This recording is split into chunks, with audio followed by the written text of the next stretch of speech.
Bonjour à tous et merci d'être là pour cette conférence All for Content qui va parler référencement naturel et notamment les enjeux de la stratégie de contenu pour les sites web. Je réalise cette conférence en compagnie de Louis Chevant. Louis, je te laisse te présenter. Eh ben merci Zora, ravi d'être ici. Effectivement, donc Louis Chevant de Smart Keyword, donc qui est une solution de référencement qui mixe un outil en ligne et du conseil pour vous aider à performer d'un point de vue SEO. Voilà, et moi je suis Zora Belmadi, la responsable France de Textbroker. Textbroker qui est une plateforme de rédaction de contenu, de la rédaction dans toutes les langues, 30 langues en création de contenu et toutes les langues quand il s'agit de traduction. Nous avons à peu près 350 000 auteurs inscrits sur nos différentes plateformes. Et donc vous pouvez me retrouver sur Twitter, LinkedIn ou par mail zora.belmadi@textbroker.eu si vous avez des questions. Le programme. Super, oui, donc le programme, ça va être en fait d'essayer de comprendre les enjeux d'une bonne stratégie de contenu. Donc déjà, quand on parle de contenu, c'est important de définir de quel contenu parle-t-on, et on va voir que c'est pas forcément que du texte. Les bonnes pratiques dans la création des contenus, donc pour comprendre un peu comment agencer tout ça, quel contenu pour quel type de page. L'impact, pourquoi est-ce qu'on parle de ça et qu'est-ce que ça peut produire? Pourquoi est-ce qu'il faut y consacrer du temps? Donc l'impact du contenu sur l'expérience et la conversion. Ensuite, quel contenu rédiger et où le placer? Donc pour comprendre effectivement que tous les contenus n'ont pas la même importance d'un point de vue business. Et ensuite, on ira sur la mesure en fait de l'impact de l'optimisation du contenu sur la performance d'un site. On finira, si on a le temps, par 2-3 learnings qu'on a eu, Zora et moi, dans nos expériences respectives. Voilà, alors on démarre tout de suite en commençant par la question de quel contenu parle-t-on pour un site web et notamment pour un site e-commerce. Il faut savoir qu'il y a différents types de contenus et en fonction de votre activité, en fonction de votre site, vous allez viser plus certains types de contenus que d'autres ou probablement aussi alterner certains types de contenus. Un site e-commerce, vous allez nécessairement avoir de nombreuses fiches produits, donc il y a fort à parier que vous allez mettre l'accent sur vos fiches produits, vos fiches catégories. Si vous avez un site plus informationnel qui procure de l'information, vous allez miser plus sur des contenus d'experts, donner de l'information, des articles de blog. Et rien ne vous empêche de mixer les deux, d'avoir des fiches produits ou fiches catégories mixées avec, par exemple, un guide d'achat pour apporter encore plus de valeur ajoutée. Et donc, vous allez ajuster les types de contenus et les volumes en fonction de votre activité. Dans tous les cas, il faudra toujours chercher à répondre aux besoins des utilisateurs et à cibler leur intention de recherche. Ça, c'est important, savoir quelle est l'intention de recherche de l'utilisateur pour produire le bon contenu, le meilleur contenu et apporter de la valeur ajoutée. Et ça, il va être important de réfléchir à quelle est votre cible, de définir votre cible. On parle de persona, vous pouvez en avoir un, vous pouvez en avoir plusieurs. Donc ça, c'est important, c'est un postulat de base, c'est avant de démarrer, ça fait partie d'une stratégie de création de contenu. Et alors, autre élément très important lorsque vous allez travailler votre stratégie de création de contenu, c'est d'avoir toujours en tête que Google, donc le moteur de recherche principal, va prendre en considération le critère EAT, Expertise, Authority, Trust. Donc ça, c'est très important, chaque fois que vous créez des contenus, d'avoir ça en tête. Vous pouvez retrouver les guidelines détaillés sur le net. Il y a beaucoup d'éléments qui circulent sur EAT. Donc, on ne va pas rentrer dans le détail, mais ce qui est important de savoir, c'est que l'expérience utilisateur est au centre de toute stratégie. Donc, Google cherchera systématiquement à afficher sur son moteur des résultats qui soient fiables, pertinents et qui font autorité pour répondre au mieux à l'intention de recherche de l'utilisateur. Toujours cette attention de recherche qui est au centre de la stratégie. Donc, comment est-ce qu'il va mesurer Google l'adéquation HIT? Donc, l'expertise, ça va être de prouver, de montrer votre expertise grâce à des contenus de qualité. Donc là, le moteur va analyser les contenus sur plusieurs facteurs. Il y a beaucoup d'éléments qui sont pris en considération avec les algorithmes, mais donc ce qu'on verra tout à l'heure, c'est que les expressions et termes clés qui sont à l'intérieur de vos contenus vont être très importants. L'autorité va s'appuyer sur la popularité de votre site. Donc là, il va s'agir d'analyser le linking, les liens, que ce soit des liens internes, des liens externes. L'importance va être de faire des liens de qualité et pertinents. et la fiabilité de votre site, ou alors la crédibilité, hein. Là, ça va être tous les éléments qui vont procurer de la confiance à l'utilisateur, tout ce qui va le conforter. Hein, ça peut être le fait que votre site soit sécurisé, hein, la sécurisation de votre site HTTPS, des partenaires qui sont reconnus, des avis positifs que vous avez sur votre site, des mentions légales qui sont bien présentes, votre mode de paiement qui est sécurisé, un Google My Business qui est renseigné. Voilà, tout ce qui va permettre de mettre l'utilisateur en confiance va répondre à ce critère d'autorité. De fiabilité, pardon.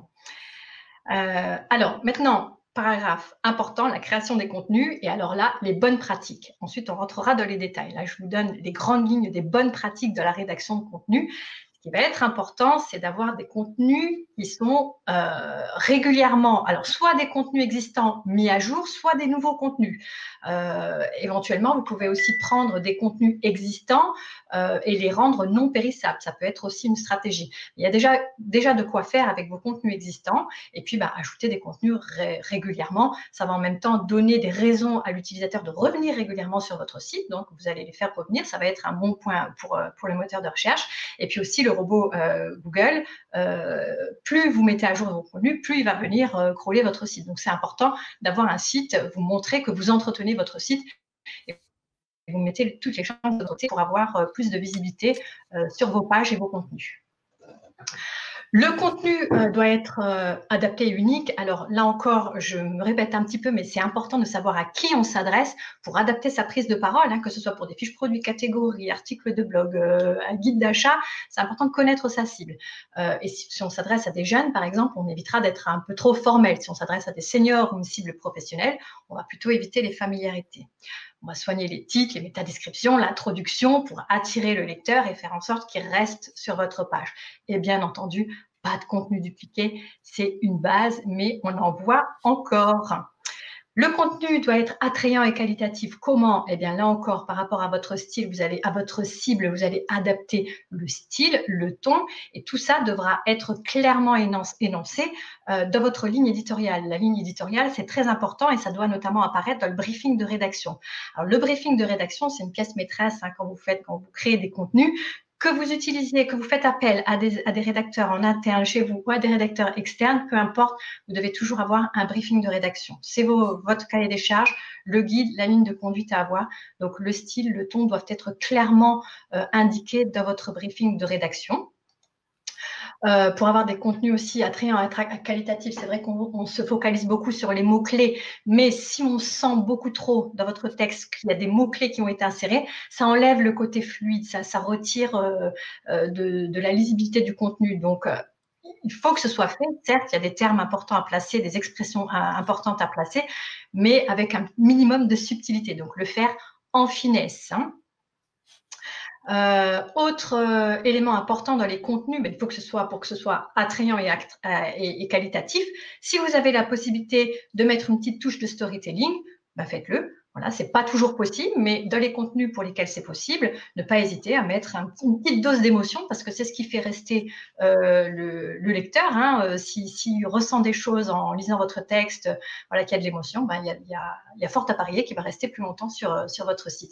Et puis, si vous avez la possibilité de mettre une petite touche d'humour, c'est pas toujours évident, c'est pas toujours possible en fonction des typologies de texte et votre activité et votre cible.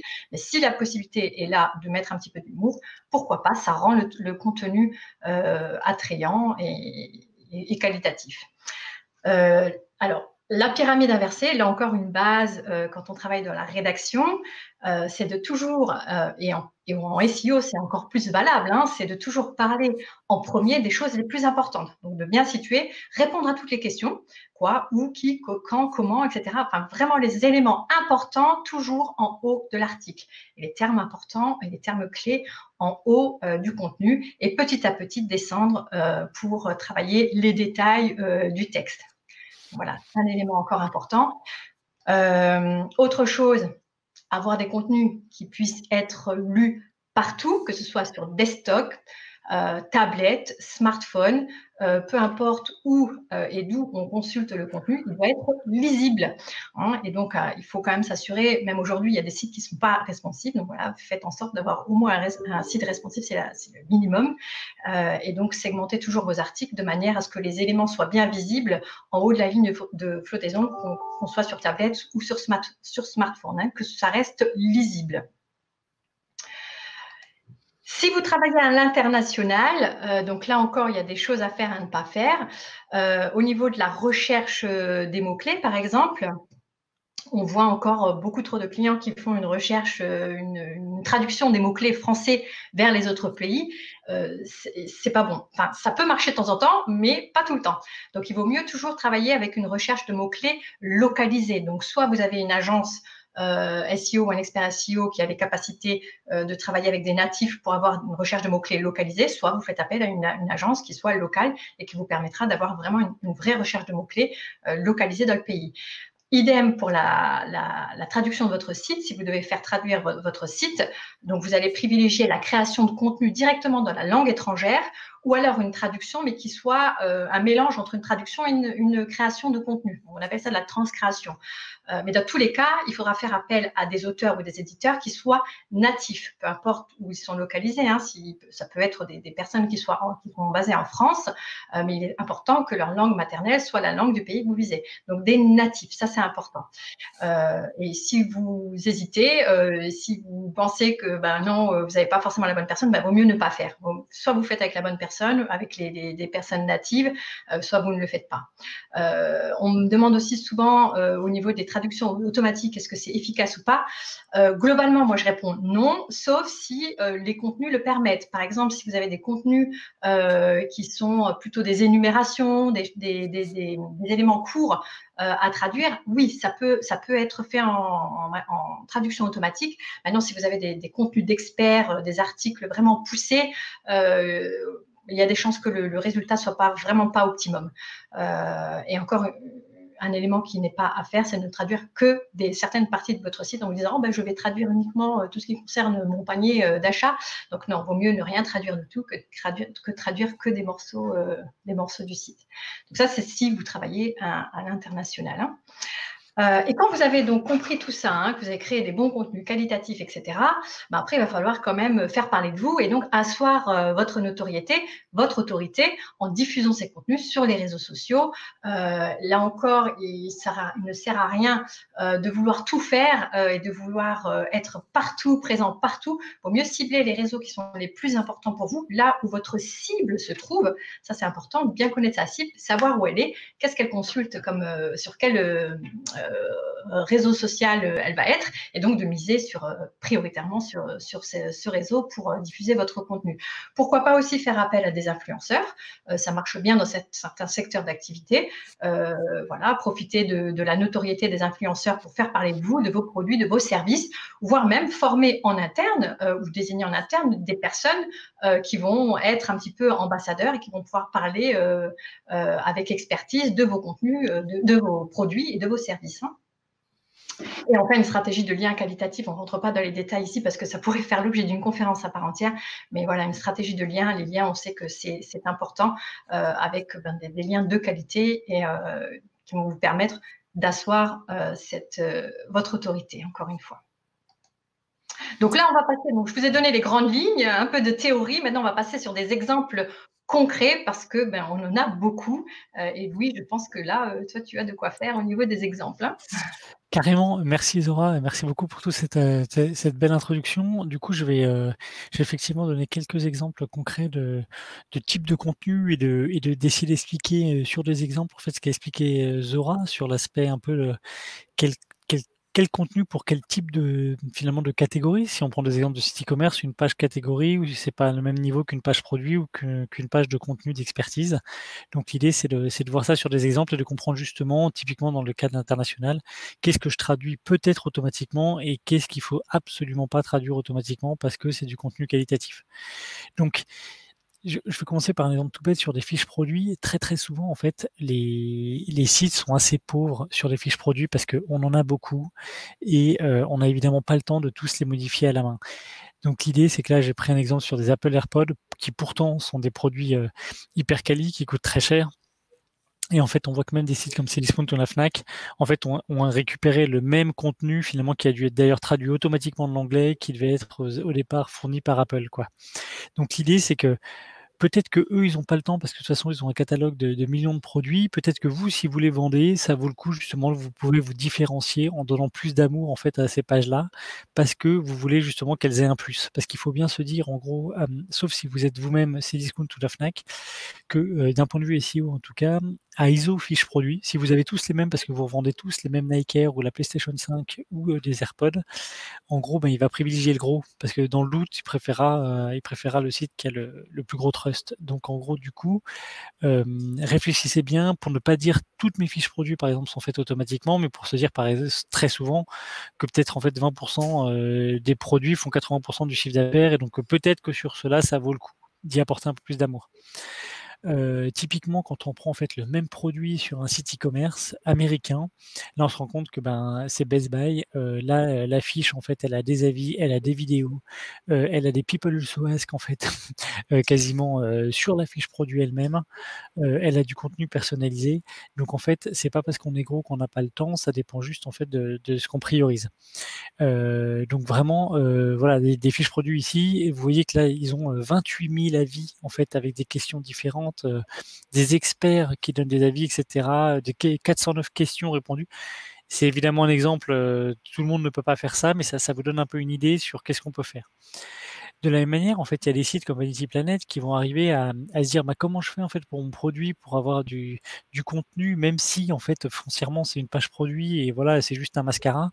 Et ben potentiellement, on va inclure un guide d'utilisation qui peut-être en fait fait partie du contenu que vous avez dans votre back office, sauf qu'il n'est pas exploité d'un point de vue front office. Peut-être qu'en fait vous pourriez mettre automatiquement votre feed Instagram, si on pense qu'en plus ça peut améliorer la conversion.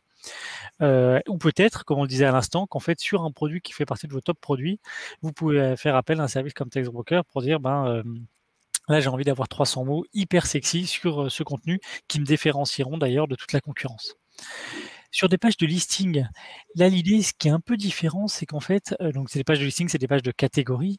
L'idée, c'est vraiment de comprendre que quand on tape piscine tubulaire ou là quand on tape matelas, on s'attend probablement à avoir une page de listing produit et donc ce qu'on veut, c'est globalement de la fiche produit.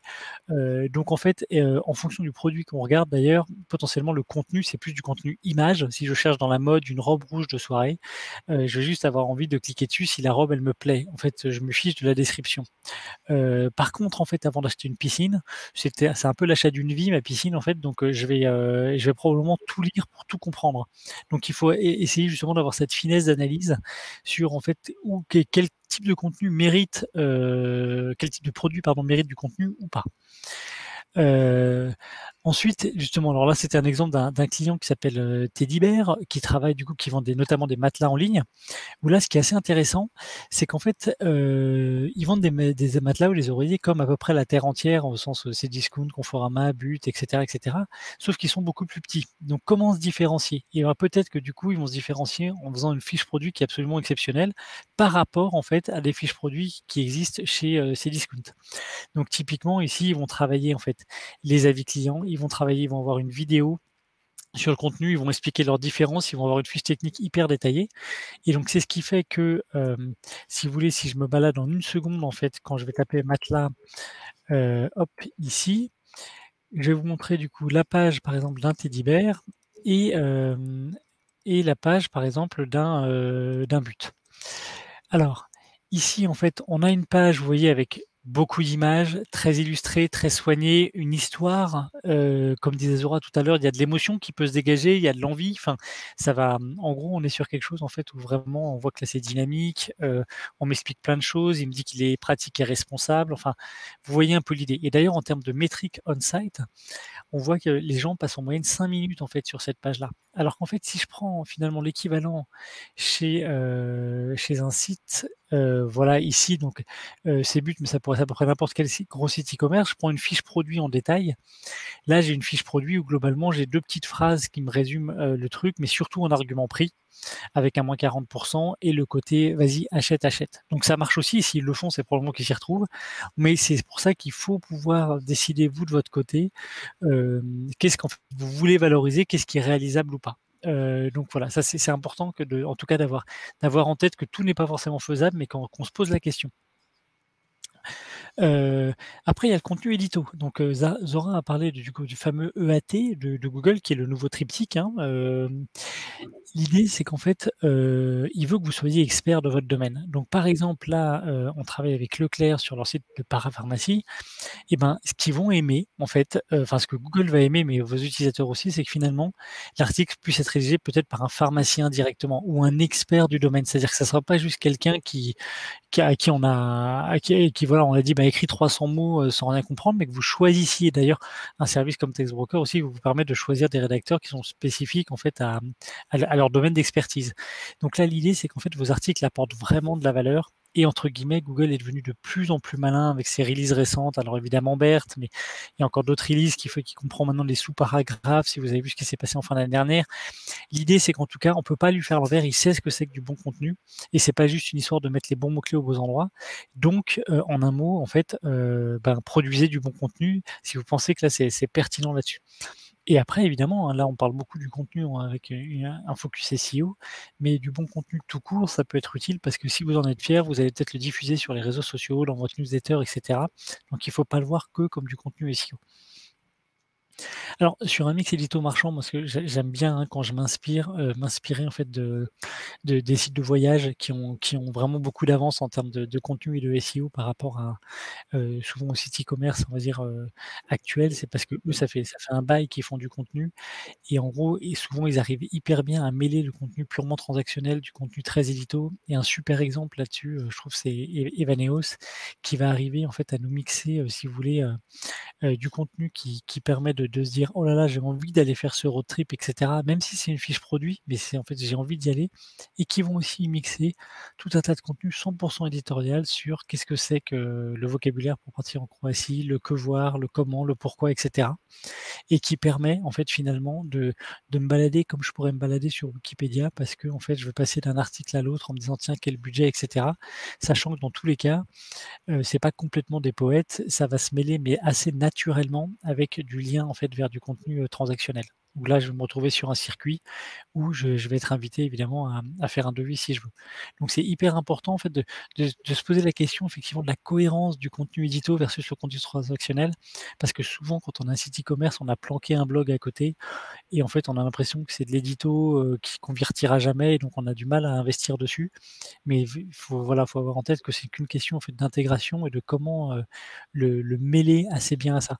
Je vous donne un autre exemple sur, par exemple, sur un Greenwiz, sur du lait infantile bio, heu, qui va être typiquement de ce genre de requêtes, assez intéressantes parce qu'en fait, c'est des requêtes qui sont à la fois transactionnelles et à la fois éditoriales. Parce qu'en fait, si vous êtes un jeune parent, avant de donner du lait à votre enfant, vous allez vouloir vous assurer que vous lui donnez des choses bonnes et saines et du coup, en fait, à la fois, c'est une requête pour acheter du produit et à chaque fois, c'est possible qu'en fait, vous ayez besoin de confirmer que vous êtes au bon endroit et donc vous avez vu, en fait, ça a beau être une page transactionnelle, il prend le risque, entre guillemets, de nous envoyer vers une page 100 édito où il va m'expliquer pourquoi c'est essentiel de choisir un lait bio, quel lait choisir et cetera et cetera.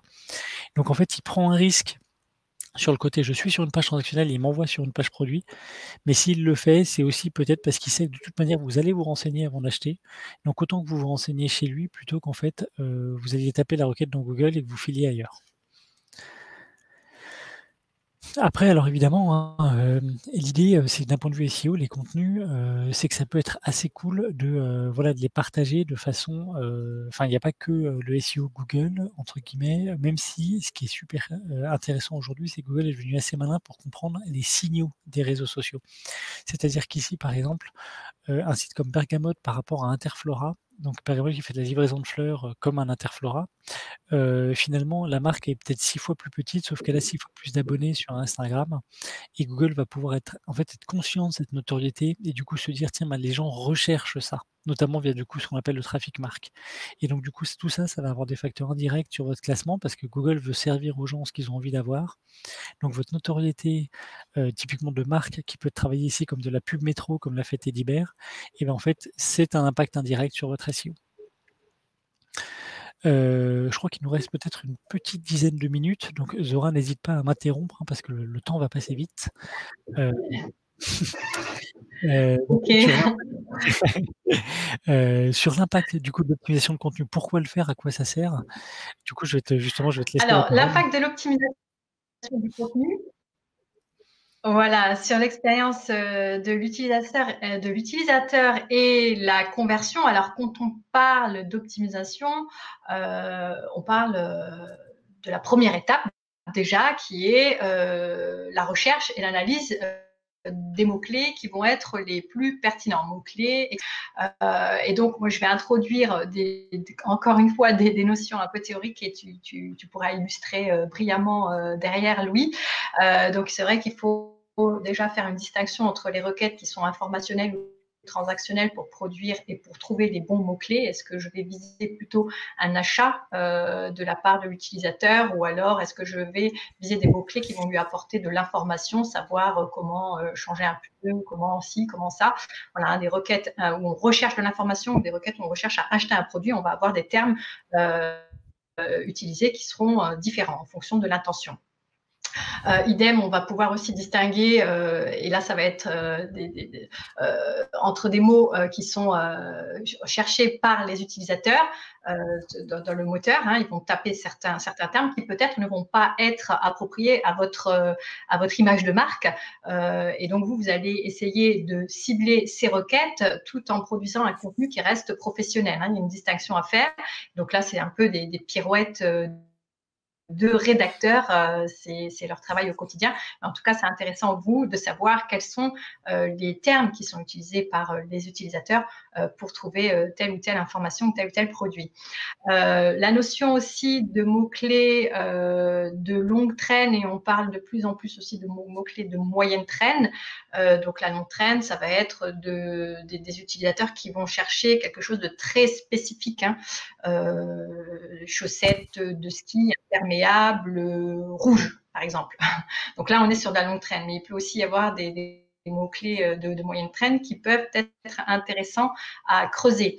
Et on en revient toujours un petit peu au même, à la même conclusion, c'est que Google analyse de plus en plus l'intention de recherche des utilisateurs. Et là, on va parler donc de RankBrain.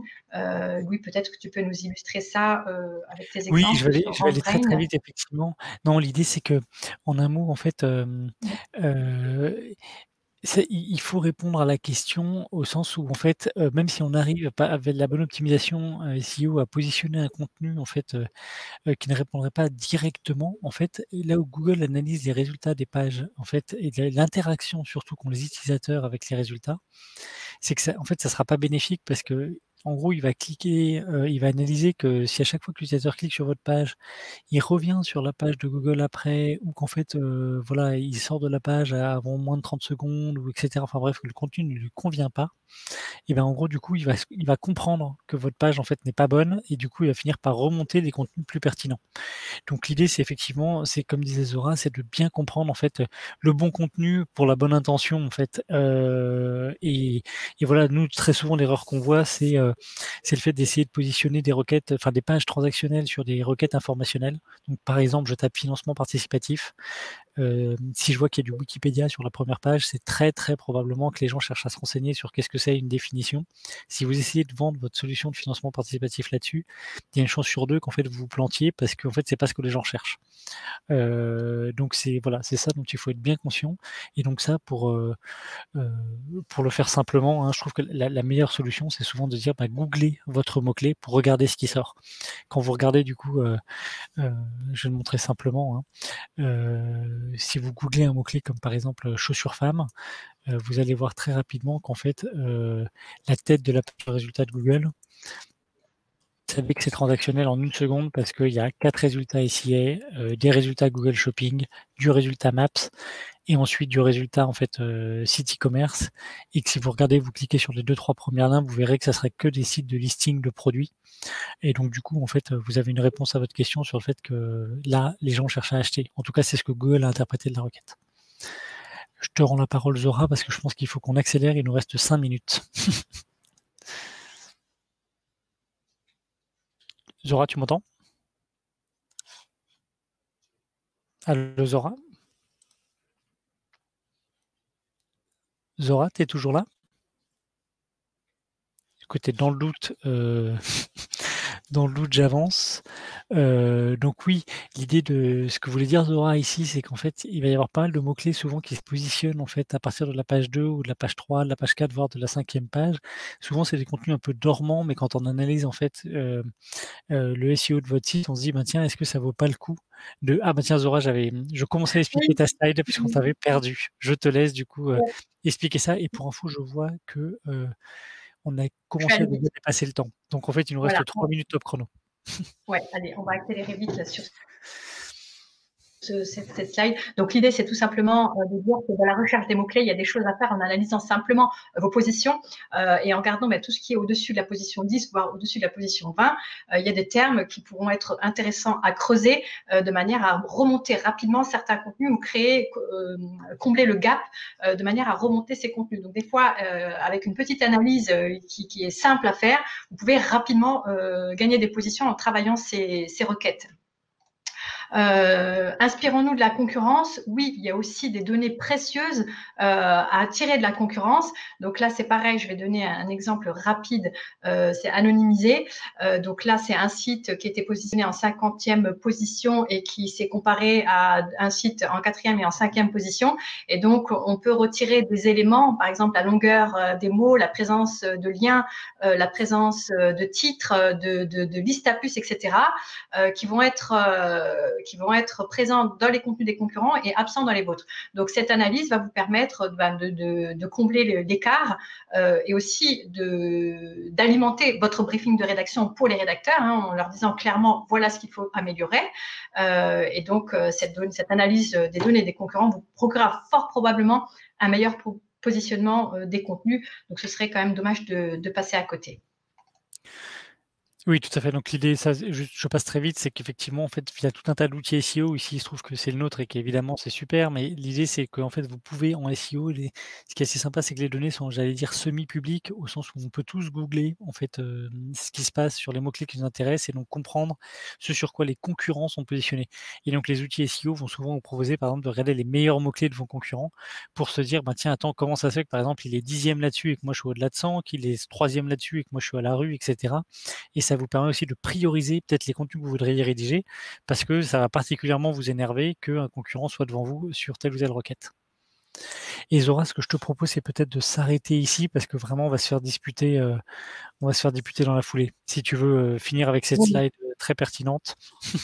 Oui, tu as raison. On a tellement de choses à dire, mais voilà, le timing ne nous le permet pas forcément. On passera aussi juste la dernière slide de récapitulatif, mais en gros, toute cette analyse de mots-clés, l'importance de respecter les critères EAT, Expertise Authorities First, tout ça doit être combiné sur une structure et un contenu qui soit vraiment bien optimisé. Donc là, j'ai mis juste un exemple qui est assez parlant. C'est une infographie qui a été réalisée par une agence qui s'appelle Brioude. Et je trouvais que c'était un bon résumé finalement de tout ce qu'il fallait faire, avoir sur ces contenus un titre H1 parce que c'est primordial, une title, voilà, avec la bonne taille, le mot-clé correctement placé à l'intérieur, l'URL parlante, une métadescription idem parlant avec des termes clés à l'intérieur et puis qui, pourquoi pas, va répondre déjà à certaines questions. Dans le corps du texte, avoir les termes clés qui soient placés en haut, des liens internes pertinents, des call to action disséminés dans l'article. Donc là, on parle peut-être plus pour des call to action d'articles de blog. Mais dans tous les cas, quels que soient les types de contenus, il faudra toujours au moins un H1, H2, et puis de la qualité dans le contenu et de l'information vraiment pertinente, apporter de la valeur ajoutée à l'intérieur. Super. Voilà, Alors, du pour coup, je résumer. vous Et montre puis, effectivement, je vais très vite en fait on voulait vous montrer d'autres exemples concrets en fait de finalement quel contenu pour quelle page, comment réfléchir à son site en termes de cocon sémantique pour se dire ça c'est de la fiche produit, ça c'est de la page catégorie. Où est-ce que je mets du contenu? Comment est-ce que je fais de l'indexation de facettes, justement parce que pour aller choper tout le contenu de moyenne ou longue traîne. Donc tout ça effectivement c'est 30 minutes, c'est bien trop court, mais on pourra en reparler une prochaine fois avec plaisir si cette conférence vous a plu. Et du coup, Zora, si tu veux, je te laisse conclure. J'arrive gentiment sur la dernière slide qui va te permettre de conclure sur ce que l'on a appris. Absolument. Donc la conclusion, le petit takeaway, ce qu'il faut retenir de cette conférence, même si on a enlevé une petite partie, mais qui était plus des exemples. Donc l'importance d'être focus sur le besoin du client, travailler ainsi le cocon sémantique à partir de l'intention de recherche du client, définir votre cible et la ligne éditoriale qui correspond à cette cible. Travailler les mots-clés en pensant aux mots-clés également de moyenne traîne, pas seulement les mots-clés classiques et longue traîne, mais aussi la moyenne traîne. Donc là, on n'en a pas parlé dans la conférence, mais donc il y a des moteurs de recherche internes à l'intérieur de votre site, de vos sites, qui vont vous permettre aussi de peaufiner les termes clés à cibler. Tu me dis, Louis, si tu veux intervenir sur... Non, c'est super. Non. OK. OK. Un briefing qui tient compte de l'optimisation on-page, donc avec tous les éléments qu'on vient de voir. Il faut absolument que ce soit présent dans le briefing de rédaction, que ce soit des rédacteurs en interne ou externe. Il faut que ce soit indiqué clairement dans votre briefing de rédaction. Prendre en compte les bonnes pratiques de rédaction ensuite dans ce briefing et après. Et pourquoi pas dans les bonnes pratiques de rédaction et de votre stratégie, mixer les contenus, par exemple, inclure un contenu guide à des pages catégories. Je crois que tu as cité un exemple qui était particulièrement parlant et qui était une réussite.